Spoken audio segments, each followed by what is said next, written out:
Air India విమాన ప్రమాదం నుంచి ఒక పాఠం నేర్చుకోవాలి. గ్రౌండ్ స్టాఫ్ ఎప్పటికప్పుడు చెకింగ్ చేస్తారు. అప్పుడు ఈ పైలట్ వీళ్ళు ఉండరు. వీళ్ళు క్లియరెన్స్ ఇచ్చేశారు, పైలట్ ఎక్కేసేసి బయలుదేరిపోతారు. వీళ్ళకి అసలు సంబంధం లే. ఇది ఇప్పుడు సమస్యకు కారణమైంది. గ్రౌండ్ స్టాఫ్ క్లియరెన్స్ ఇచ్చేశారు, పైలట్ బయలుదేరిపోయాడు. పైకి లేచాక ఇంజన్ స్ట్రక్ అయిపోయి కూలిపోయింది. దీనికి ఆయిల్ వెళ్ళిందా లేదా, ఆయిల్ మూసేశారని ఒకటి, లేకపోతే రకరకాలు. కానీ ఎలా తెలుస్తుంది, ఎవరు చేశారని తెలుస్తుంది?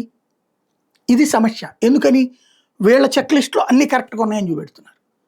మరి పైలట్కి ఎట్ట తెలుస్తుంది? పైలట్ ఏమో అంతా బాగుందని ఈ చెక్ లిస్ట్ తీసుకుని బయలుదేరిపోయాడు.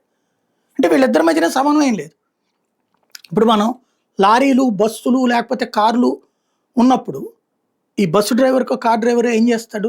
ఒకవేళ రిపేర్ అయినప్పుడు అది బాగుందో ఇది బాగుందో చూసుకుంటాడు బయలుదేరేటప్పుడు. ఈవెన్ ఆర్టీసీలో కూడా డిపోల నుంచి బస్సు తీసుకునేటప్పుడు అన్నీ చెక్ చేసుకుంటాడు. డ్రైవర్ చెక్ చేసుకుంటాడు, కింద ఉన్నటువంటి స్టాఫ్ అంతా బాగానే ఉందంట. రైళ్ళకైనా అంతే. అట్లాంటిది ఈ అనుసంధానం లేదు వీళ్ళ మధ్యన. ఇది ఇప్పుడు ప్రమాదానికి కారణమైంది.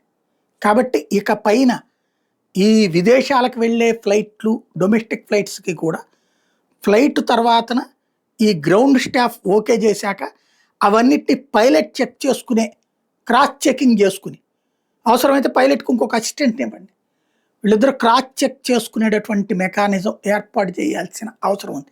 లేదు అంటే కనుక ప్రమాదాలు అనేటటువంటిది వెంటాడుతుంటాయి.